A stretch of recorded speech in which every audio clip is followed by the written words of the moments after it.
This is Ee-zhawk Yor-ash here, and well, in this video, in this video, I'd like to just, talk about some commentary and some ideas. And unfortunately, this isn't a reaction video or anything like that. I love reaction videos. Okay, it's one of the ways I entertain myself. But if I personally were to do a reaction video, I don't think mine would be my videos would be very interesting because, well, I have very silent excitement. I would watch the trailers for The Last Jedi or Infinity War or Metroid Prime 4.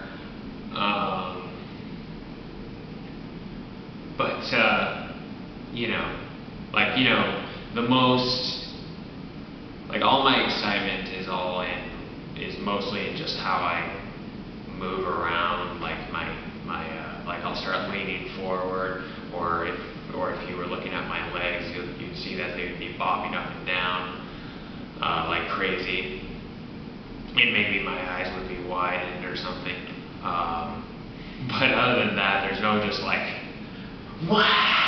or anything like that, so for the most part, my reaction, if I made some reaction videos, they'd probably be boring for the most part. But anyway, I just wanted to share a few ideas concerning The Last Jedi and also upcoming Infinity War. Now, I have seen The Last Jedi, and so I'm going to be talking a little bit about that. So, if you don't want anything spoiled, then you can go look down into the description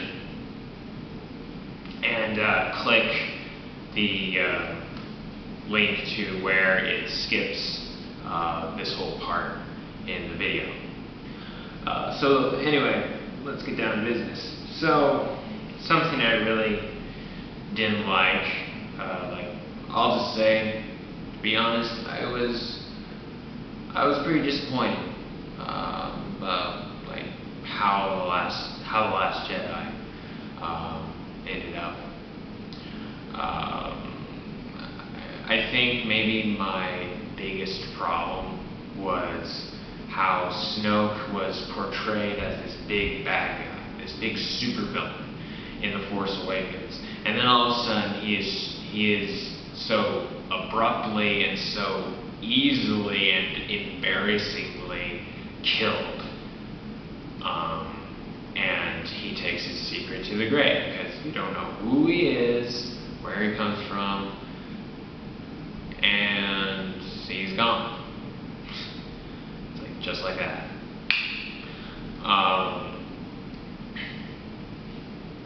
And I say embarrassingly because right before that, he makes this whole thing about it, he's like, I see what is in his mind, as in Kylo Ren, I see what is in his mind. He's going to turn on the lightsaber and he's going to slay his true enemy.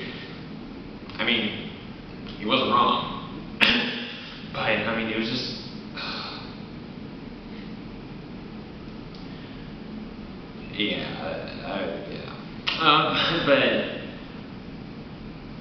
but for that part, you only have three options, really. One is that he was lying. He couldn't really see his mind. He could only see bits and pieces of it, like turning on the lightsaber and slaying his true enemy, but not really knowing or being able to read who exactly was his true enemy.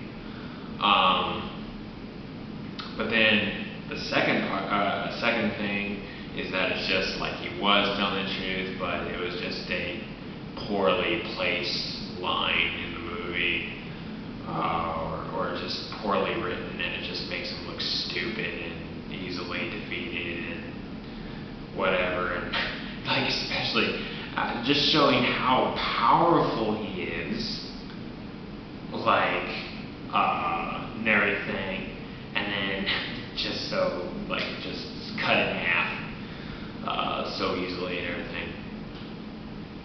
But then the third option is that he was telling the truth, and he let Kylo Ren kill him. And then once you think about once you think about the idea that he didn't just die, he let Kylo Ren kill him, then of course the question is, why? You know, why did he let Kylo Ren kill him? And you know, I think like Snoke, he makes another appearance outside of like the Star Wars movies. It was like in like a comic book or something like that. But like, if I recall correctly, how Snoke is portrayed in this other area where he appears in the Star Wars universe, he's not all about the dark side. He's about both the dark side and the light side. Which was part of the basis of the Mace Windu theory. For those of you who don't know, I'm pretty sure every Star Wars fan has heard it by now. But like, the Mace Windu theory was, of course, the idea that Snoke was Mace Windu. And one of the things that backed that theory was the fact that Snoke is not just about the dark side, he's about both the light and the dark.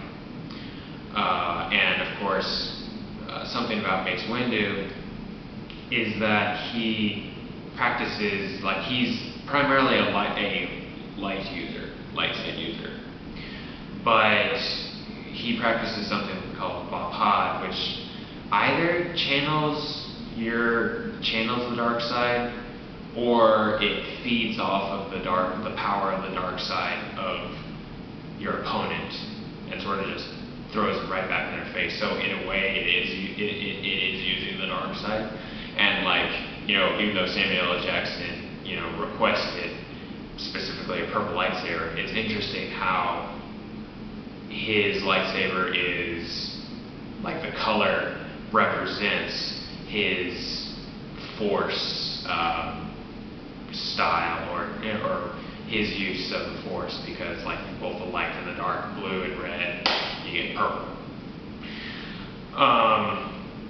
And then another basis for Snoke being not just about the dark side is in either a teaser or trailer for The Force Awakens. Like, it shows, like, this was like one of the teasers or something that shows Kylo Ren draw his lightsaber in the when it's snowing around on Starkiller Base.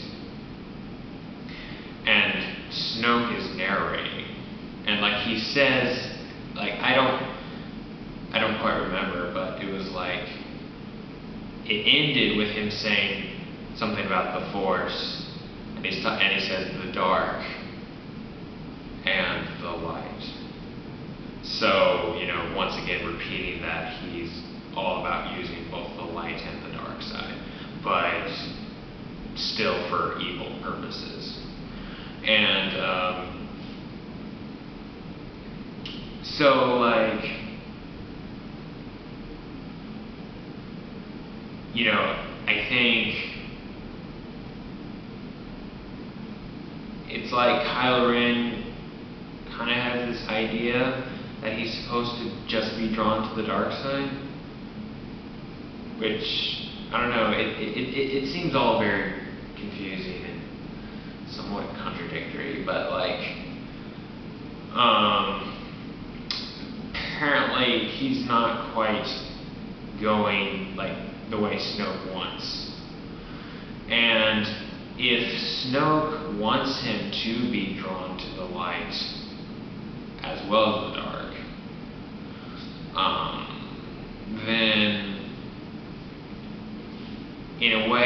would make sense why he would let Kylo Ren kill him.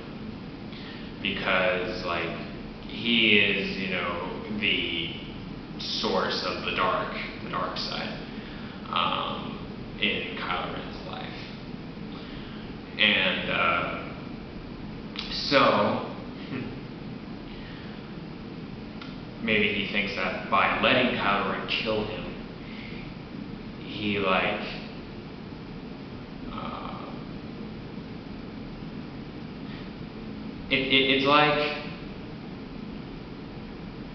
it's like killing Han Solo. Like Han Solo was kind of like Kylo Ren's draw to the light side, and then Snoke is like his draw to the dark side. So it's like he's killing both of his father figures, light and dark, to kind of, I don't know, maybe find that balance that Snoke is looking for. But then, you know, you might be thinking, well, that seems kind of stupid. Like, you know, you just let, like, you're like the most powerful Force user, like essentially, or one of the most powerful Force users out there, and you're just throwing in the towel. You're just gonna let your apprentice kill you. But then this makes me think of the Plagueis theory, which is, of course, that Snoke is Darth Plagueis. And I think this theory still could hold water. Because, of course, there's the idea, like one of the ideas, supporting the idea that, or one of the things that gives the idea that Plagueis survived Palpatine killing him, or Sidious killing him, either one, was that like essence transfer. So like basically he transfers his essence to another body or whatever. So like he could have done that the moment before Kylo Ren activated the lightsaber. And if that's the case, then, you know, Snoke could be the scariest villain out there. Like right now, like it makes him look. If that is the case, then it makes him look extra scary and extra powerful and stuff and whatnot. And I think one idea to support one thing to support the idea that Snoke is not dead is, like, there was the Force Skyping going on, you know, like Rey and Kylo Ren, they keep like seeing each other via like this link in the Force and whatnot, which I thought that was pretty cool. But the thing is, Snoke takes all the credit. He's like, oh, I was doing that, and that, you know, that makes sense. I think. But then he dies. But then they still have that connection. You know, they still see each other. And, you know, maybe that's Kylo Ren and Rey's, like, their combined power. You know, they had that connection, and now they have that connection. Or maybe that's just a hint that Snoke is not dead. And so, like, that's kind of really the only thing that makes me excited about or wanting to see the next one, other than for the sake of seeing another Star Wars movie, because everything else about that movie, it's definitely my least favorite Star Wars movie.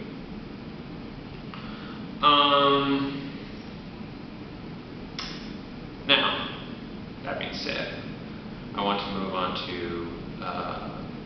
the last thing, which is some thoughts on the upcoming Infinity War. Now, okay, so this one's a lot more open game because nobody's seen it yet because it's not even out yet. But like,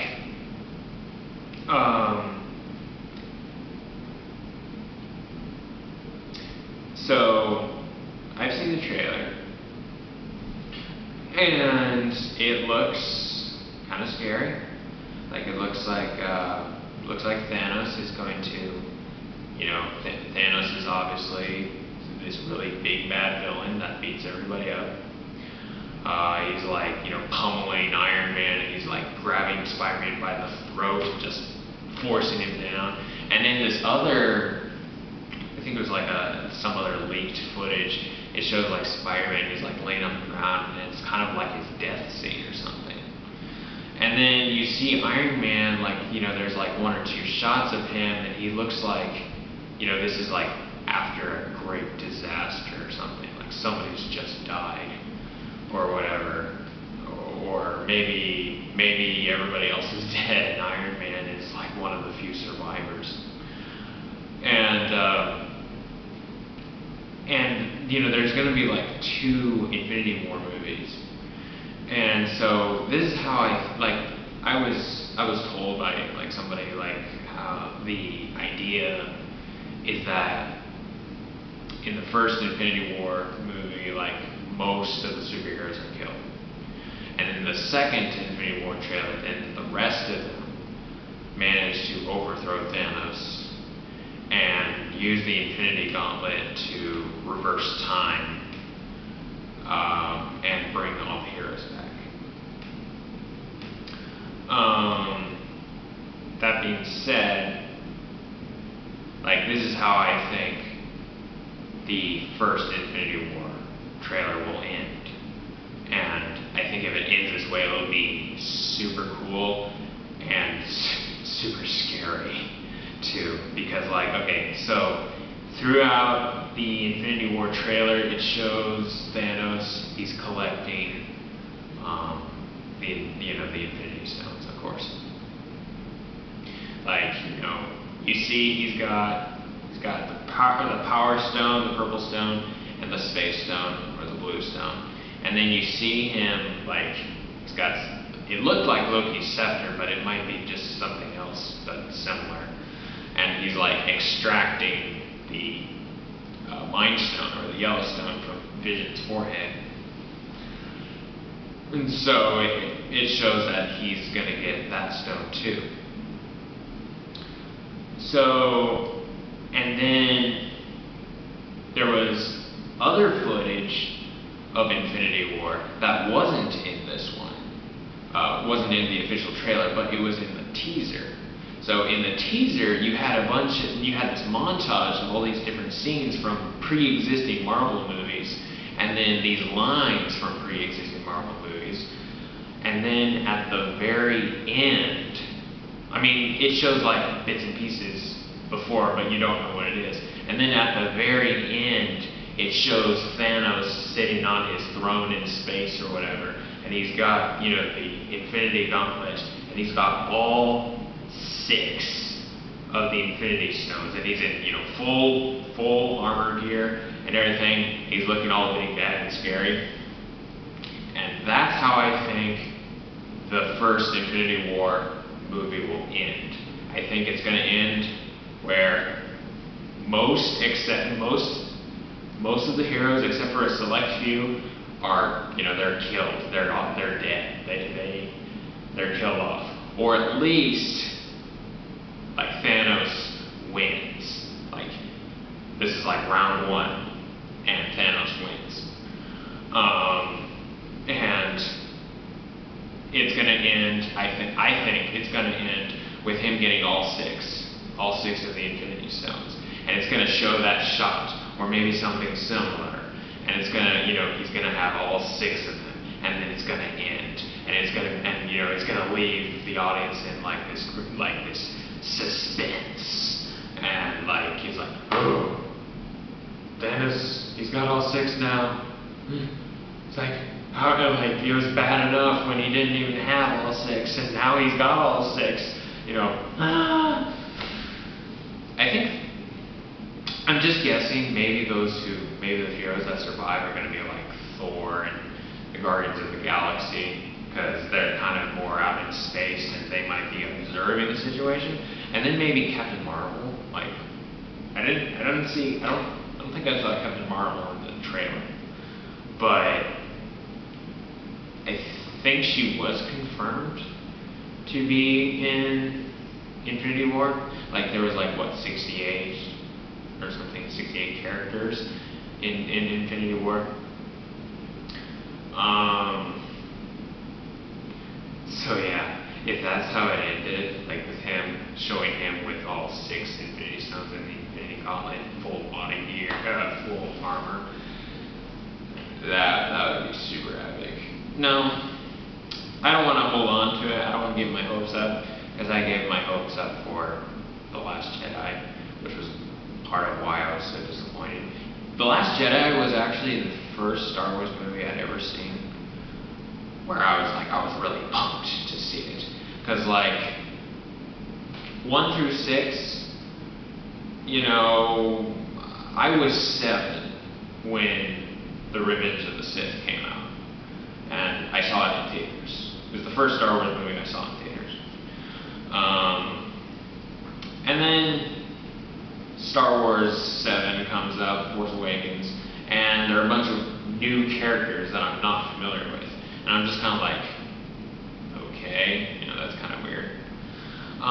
Which is actually why, like, you know, a lot of people give The Force Awakens a bad rap for being pretty much exactly like Episode 4. And yeah, I love that line in The Force Awakens. It's like, so it's the Death Star. It's like, oh, I wish it were. Like, here's the Death Star, and here's Star Killer Base, and everybody's gasping. And then Han Solo goes, so it's big. and he's like, well, how do we go up? There's always a way to do that. And it's like, yes. You know it's getting good when they poke fun at themselves. But anyway, I thought since we have this whole new cast of characters, using a plotline that was like, you know, kind of reusing a plot, like a plot from one movie, I thought that was actually effective. If you're introducing a whole new cast of characters, I'd say that it was pretty effective. Because now it's like we're just almost like we're watching a remake, but then, you know, with new actors. But it's still chronologically after Episode 6. So I thought it was actually I thought it was a good way of introducing new characters. Now, was it the best way? Probably not, but I thought it was good. Like, it worked. And then Rogue One was coming out, and I wasn't super pumped for that because it just looked a bit odd to me. And plus, I'm all about the lightsaber duels. And, well, I didn't expect any lightsaber action in Rogue One. So I just sort of signed it off as I wouldn't like it very much. But then I watched it, and I actually did really like it. Like, I did really like it. And then came that last part, that last scene with Darth Vader. With him, you know, using his lightsaber and everything. And I was so pleasantly surprised. And I was just like that one I also saw in theaters. So, Rogue One, The Revenge of the Sith, and The Last Jedi were all the movies I saw, all the Star Wars movies I saw in theaters. And so, The Last Jedi was the first and only Star Wars movie I'd ever been actually pumped for. And I think that really played a role, a key role in my sheer disappointment. And speaking of like the lightsaber thing, that's like there's not a single lightsaber duel. And the one with Kylo Ren and Luke doesn't count because there's no clashing, for one thing. And another thing, Luke wasn't even there. Like, even really there. Sorry, I didn't put a spoiler alert in case you haven't seen it, but hopefully that didn't even give out too much information. Just consider it more of a warning, not a spoiler. But anyway, well, thank you so much for watching this video. I hope you didn't find this video too long or boring or anything like that, and just have a nice day, y'all. As always, God bless, and hope to see you next time. And don't forget to give the video a like and share or comment, and maybe even subscribe. And, you have a nice day, y'all.